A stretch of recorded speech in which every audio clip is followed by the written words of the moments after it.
कर्मचाऱ्यांनी आपल्या प्रलंबित मागण्यांसाठी आंदोलनाचं हत्यार आता उपसलं असून एसटी कामगार संयुक्त कृती समितीच्या वतीने एसटीच्या कणकवली येथील विभागीय कार्यालयासमोर धरणं आंदोलन आता करण्यात आलं आहे।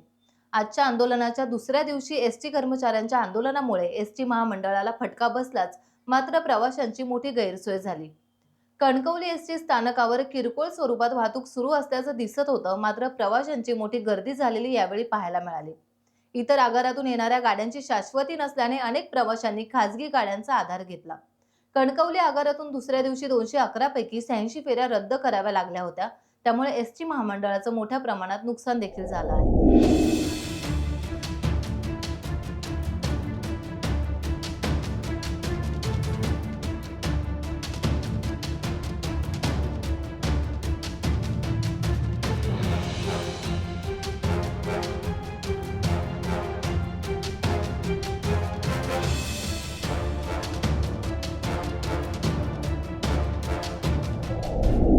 टाइम्स डिजिटलला लाईक करा, सबस्क्राईब करा, शेअर करा आणि बेल आयकॉन दाबायला विसरू नका।